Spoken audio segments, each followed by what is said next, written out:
Hello, नमस्कार। हम सोचते हैं, जैसे लोग कई बार हमसे पूछते हैं और कहते हैं, हम कैसे मान लें कि आत्मा है कि नहीं है? आप क्या जवाब देंगे? है कि नहीं है? एक बात मुझे ज़हन योगा पढ़ने के बाद समझ आई, ये मानने का मामला तो है ही नहीं, ये मामला है पहुंचने का और जानने का। बिना जाने, बिना पहुँचे आत्मा है या नहीं है, वो आपको कैसे समझ आएगा? अगर जो ठीक है, हमारे ग्रंथों में लिखा हुआ है आत्मा है, तो मान के क्या हमारी प्रॉब्लम सॉल्व हो गई हैं? आए दिन जो हमें परेशानियाँ आती हैं, वो क्या हमारी सॉल्व हो गई हैं? नहीं सॉल्व हुई तो या तो हम कहीं गलत हैं, उसमें तो उपनिषद या ग्रंथ तो गलत नहीं हो सकते। भगवान श्री कृष्ण ने गीता में भी कहा है कि आत्मा हर व्यक्ति के अंदर है। तो श्री कृष्ण भगवान ने जो कहा है वो 100% सही ही होगा, तभी तो।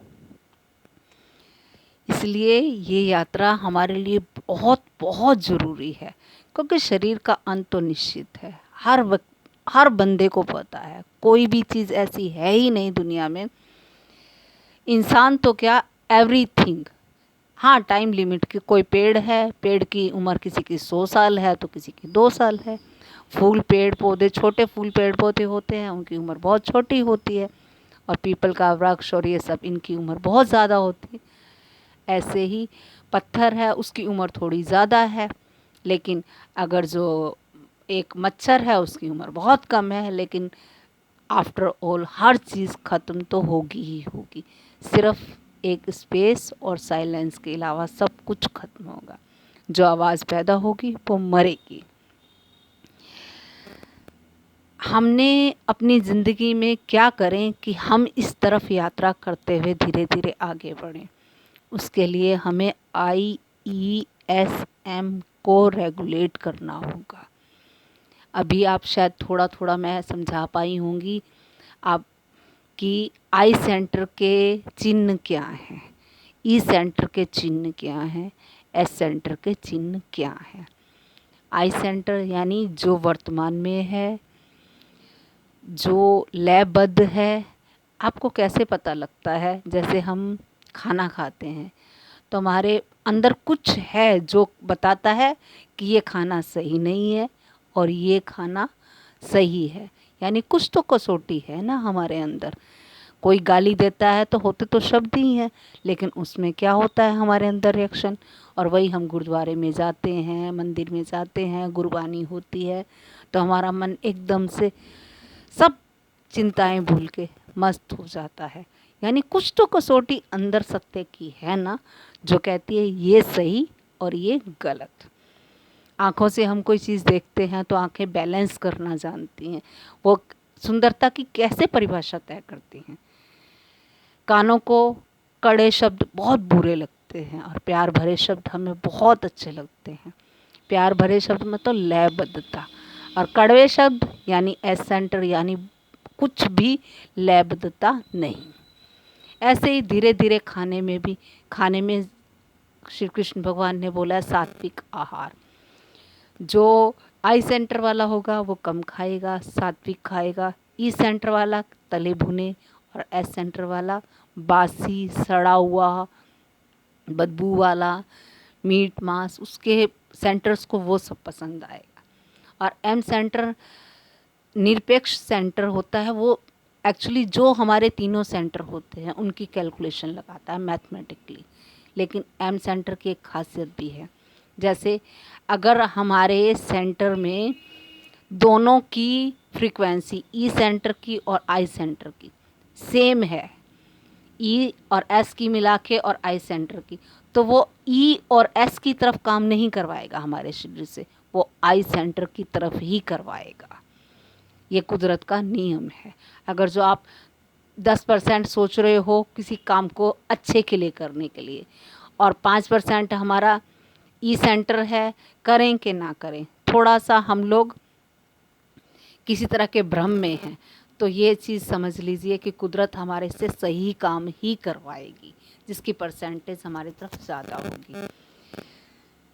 इसे एम सेंटर को मैथमेटिकल सेंटर ही कहा जाता है। इसकी कैलकुलेशन कल जो मैंने वीडियो अपलोड की थी उसमें मैंने काफ़ी हद तक इस एम सेंटर की कैलकुलेशन के बारे में क्लियर करने की कोशिश की थी। अगर जो किसी को नहीं समझ आया तो कृपया कमेंट में मुझे लिख के बता दीजिएगा, उसको मैं दोबारा से समझाने की कोशिश करना चाहूँगी। हमारी इस रास्ते में चलने के लिए, ये हमारे सेंटर सेट हों, उसके लिए सबसे बड़ी ब्लॉकेज क्या है? क्या आप समझ सकते हैं वो ब्लॉकेज क्या हो सकती है? ये स्पिरिचुअल जो लाइफ है हमारी, वो इसलिए नहीं चल पाते, ये नहीं कि हम इंटरेस्टेड नहीं हैं। हम क्या सोचते हैं, दो चीज़ होती है, या तो हम इंटरेस्टेड होते हैं किसी काम में और या फिर हम इंटरेस्टेड नहीं होते। तो वो तो क्लैरिटी है हमारी, हम एक चीज़ में इंटरेस्टेड हैं और एक चीज़ में इंटरेस्टेड नहीं है।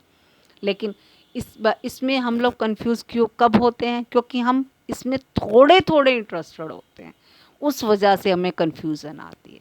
थोड़ा सा स्पिरिचुअलिटी कर लेते हैं, थोड़ा सा या तो मना ही करते हैं, नहीं करनी हमें स्पिरिचुअलिटी, वो भी क्लैरिटी है। और या करनी है तो पूरी तरह करनी है, उसको भी क्लियर है। लेकिन जो स्पिरिचुअलिटी में सबसे बड़ी ब्लॉकेज क्या है, वो थोड़ा थोड़ा गुनगुना की वजह से ना वो इधर का हो पाता है ना इधर का। वो सोचता है मैं स्पिरिचुअल चल तो रहा हूँ, तो वो किधर भी नहीं पहुँच पाता। और यही सबसे बड़ी स्पिरिचुअल रास्ते में ब्लॉकेज है। सबसे ज़्यादा तो हम परेशान क्या होते हैं? डेली के रूटीन से। आप एक बंदे को चेक करना चाहिए, उसके चाहते हैं कि वो बंदा कैसा है, स्पिरिचुअल है या नहीं है, उसकी बोर्डम लाइफ को देख लीजिए।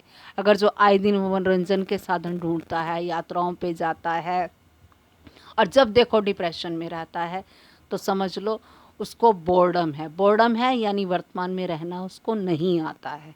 और बोर्डम ही सबसे बड़ा ब्लॉकेज है स्पिरिचुअल रास्ते में।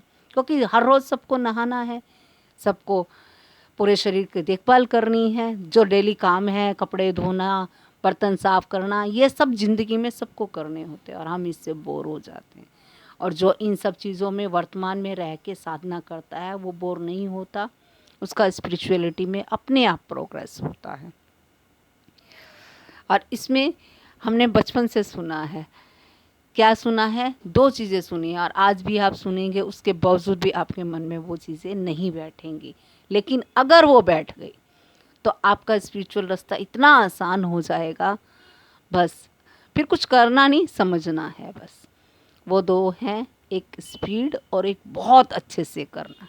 ये हमारे मन के दो खेल हैं जिसमें हम फंस जाते हैं। हम क्या करते हैं, हम चाहते हैं जो भी, अगर जो हम स्पिरिचुअल रास्ते पे चल रहे हैं या जिस भी रास्ते पे चल रहे हैं, तो बहुत तेज़ी से दौड़ना चाहते हैं। और या फिर हम क्या करना चाहते हैं, हम कहते हैं हम करेंगे तो बहुत अच्छा करेंगे, नहीं तो बिल्कुल नहीं करेंगे। इस चक्कर में मन कहता है बहुत अच्छा तो हम कर नहीं सकते, बहुत अच्छा कुछ होता ही नहीं है। ये हमारे मन के वहम है कि हाँ, हम लोग कंपैरिजन करते हैं तो उसमें अच्छा और बुरा की डेफिनेशन बनती है। जब कंपैरिजन ही नहीं करोगे, किससे करोगे कंपैरिजन? आपका माइंड, आपकी हर चीज़ सबसे अलग है। हाँ, शुरुआत करिए, धीरे धीरे चलिए।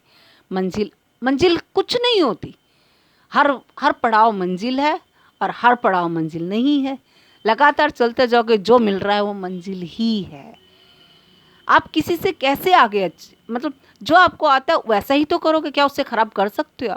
आप एक चाय मान लिया बनाते हो, जैसी रोज़ बनाते हो, क्या उससे ख़राब जानबूझ के आप बना देंगे?